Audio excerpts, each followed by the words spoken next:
Welcome back to Wide Angle. Before you were saying something, Professor Mohanty. We also have Victoria Panova.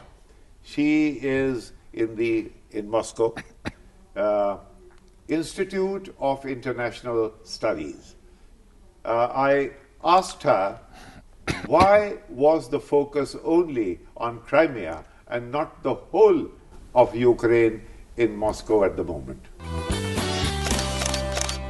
Victoria, the Russian Duma has voted that Crimea should be part of Russia. Does this not indicate a slackening of Russian interest in the rest of Ukraine?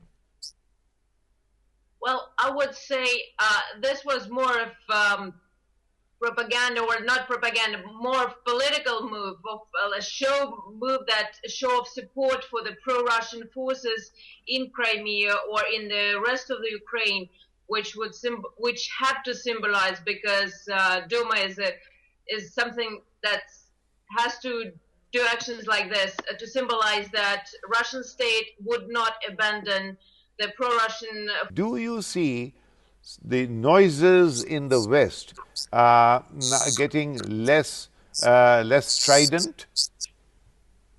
Well, I would say there were voices of the reason even before that. So before Kissinger or Jenkins, we saw Jeffrey Sachs expressing similar views. We saw other people. But on the political level, we still see Kerry as being rather hawkish. We still see European Union employing sanctions after the meeting, and I would say on a political level, for Obama administration at least, it will be very difficult to back up and to actually let Russia win in this game, because it would be another blow to them after Snowden, after Syria initiative. So I think it will be much tougher, much more difficult for them, no matter what kind of reasoning high-profile people would express. Do you see certain similarities between former Yugoslavia and Ukraine? In former Yugoslavia, you had the Orthodox Church, you had the Catholic Church, and you had a Bosniaks in the middle. Now here the Bosniaks are missing. You do not have a large enough Muslim element. But the Catholics and the Orthodox, is there an effort to create a little bit of a conflict on those lines? I would say if we talk about inter-Christian line of interaction, I wouldn't introduce that here. So it's a purely geopolitical game. So I don't see a religious divide in here. But when you're talking about Bosniaks, I would be more cautious here, because even though in Crimea we have only 12% of Tatar population, which is Muslim, it's not as much the population itself that might present danger for the future of Crimea, but more of how this is perceived and their rights and their future is perceived by Turkey. Thank you. Thank you very much. Thank you. So you were saying, you know what she's saying there. Well, you were to complete your statement. You were you were asking whether Ukraine should be a bridge or not. So Ukraine should really be a bridge. Should have been a bridge after the end of Cold War. But the West is very keen to punish Russia, to corner Russia geopolitically. So that is the reason, and the West thinks, and which is also correct, without Ukraine, Russia cannot get back its global status, global power status.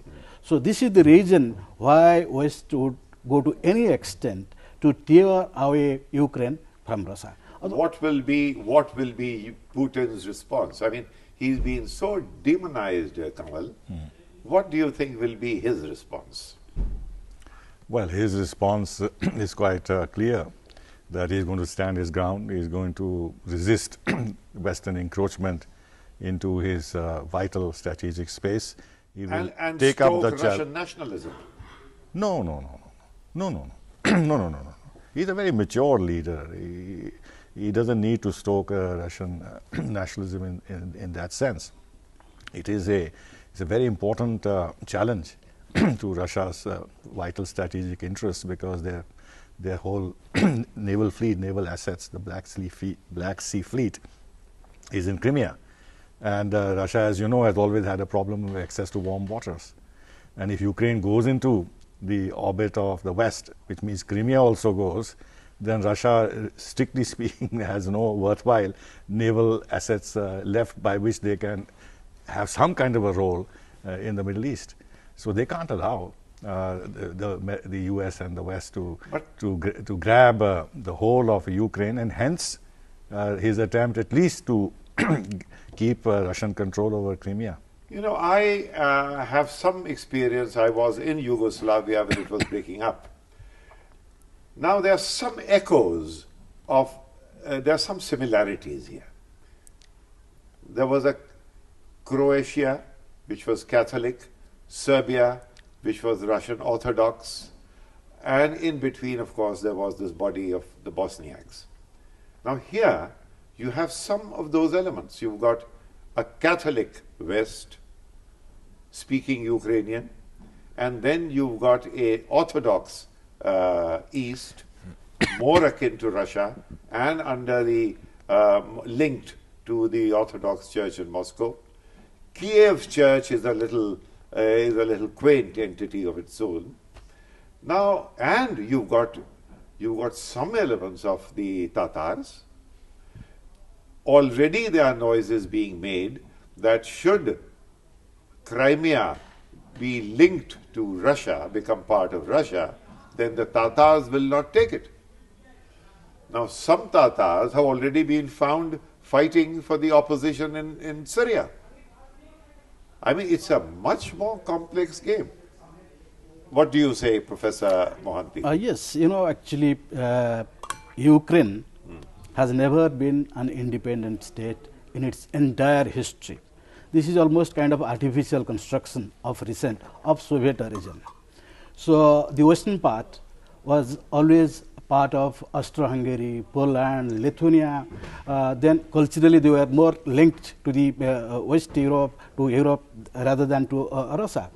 And the same thing, you know, Catholicism is practiced in the west of the country, whereas Orthodox Christians dominate in the eastern part and southern part. By the way, 170 years back, the first Crimean War was fought to defend the Orthodox Christians in the year 1854. So Crimea it is a sacred, Russians say it is a sacred land for them, strategically of course very important, and Russians, the red line for Russians is that Ukraine should not be a member of NATO. Whatever has happened or is going to happen minimum till Monday is that Ukraine can never be a NATO member anymore, since NATO charter says if any country has some territorial dispute, it cannot be admitted as a member. So if Crimea would be a territorial dispute, which it is going to be, then in that case, Russia has almost achieved some of its objectives. So, as you said, the religion is going to play a big role. If there would be a lot of pressure, tremendous pressure, it would be there, but nobody knows what would be the extent of the pressure from the West. But if the West really exerts a lot of pressure, Russia may ignite a kind of support a kind of mechanism which would break up Ukraine into East and East Ukraine coming to Russia, and the West, the devil keep the hindmost, which means, but they have very little industry. The western part of Ukraine is the most underdeveloped part of that country.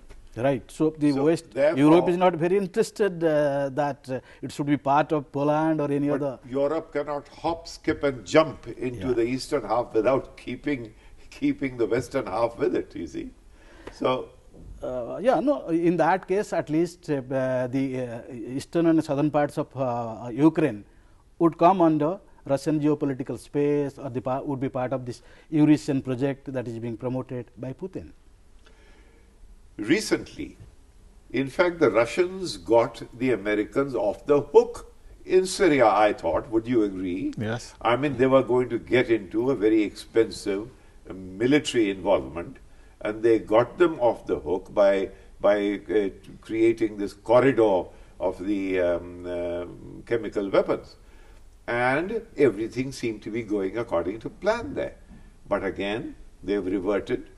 No, Syria is on the boil again. So what is going on? I mean, one thought that the hyperpower phase was over, and that in fact one's impression was that the West was in some kind of decline. These are these signs of decline, or are these signs of being a little irritated at Russian resurgence? Well, you know, the United States, because it is the strongest global power, wants to have its way everywhere.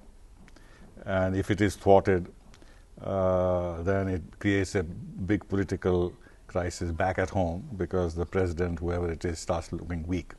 So the president has to then satisfy domestic lobbies, because he is then confronted with pressures to the effect that if United States loses here, then down the road it's going to lose elsewhere. It's not going to be able to maintain its international dominance. And therefore, the challenge must be met. So that is what Obama is now being criticized for, that he is not. It is the hawks on the hill. Yes. Hawks on the hill breathing down his neck. And the neocons especially. So they already, actually you were saying, quite rightly, I agree with you, that Putin took Obama off the hook in Syria. But the neocons and others are interpreting it differently. That in fact, Obama suffered a huge diplomatic defeat, and Putin has come out in flying colors. There you are. And similarly, in the case of Ukraine, they're beginning to say that Putin has played his geopolitical cards extremely well, and Obama once again has been shown up to be incompetent in foreign policy, and therefore it's time. So therefore, is the Republican platform being geared up already? Plus Democratic neocons like Hillary Clinton, they're also there. Right, right. Well, we have run out of time. One final comment. What is the way out? Two words. No, diplomacy is the best thing, but I am not very sure that diplomacy would be. Yeah. Two words. I think there should be fresh elections, not under the aegis of the present government, and then the situation can be controlled. And at the same time, Crimea has to be given much greater autonomy, so that Russian interests can be reasonably preserved there. That's the only practical solution, but it will be very difficult to achieve it. Well, Crimea can be given its own autonomy, but then Crimea will, after the referendum, one does not know what will happen. So it's up in the air. We probably will have to come back another day to discuss Ukraine, because this, to me, looks like a dynamic story. Thank you and goodbye.